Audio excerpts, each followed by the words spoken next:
But you do realize, I must realize, the only reason why Christmas is a reality or exists is because sin is real. Because while we were yet sinners, God the Father sent His Son. So as we prepare our heart to celebrate what we see here in the Nativity, the birth of Jesus Christ in Bethlehem, we have to understand the only reason why that was necessary is because sin is a reality. That's why Jesus came. And while we were yet sinners, in this case 2,000 years ago, the Father sent the Son to die for us. In other words, God the Father was watching over you 2,000 years ago when He sent His Son to be born and ultimately the sacrifice for your sin. For God so loved the world, He gave His one and only Son, that whosoever believe in Him would not perish, but have everlasting life. Christmas is a necessity because sin is a reality.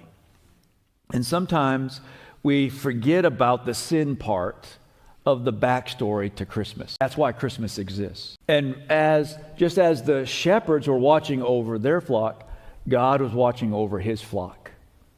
And just as the shepherds would guard with their life their sheep, Christ guarded with His life His sheep, which is you and I, His people. Because Jesus is the good shepherd. In John 10:14-15, Jesus says this, I am the good shepherd. I know my own, and my own know me. Just as the Father knows me, and I know the Father. There's a view into the Trinity, right? Because the Father and the Son are one, along with the Holy Spirit. And I lay down my life for the sheep.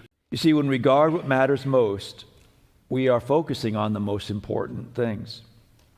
And you can tell what's on a person's heart by what they guard with their life. You can tell what's on a person's heart by what they're willing to lose their life for. Not just say that they like something, but you can tell what's really the deepest part of a person's heart by what they're willing to lose their life for. So what in your life are you actually willing to die for? And all too often, by asking that question, what we realize all too often, we spend our life on things that don't matter. You got to live for that which is worth dying for. If it's not worth dying for, don't live for it.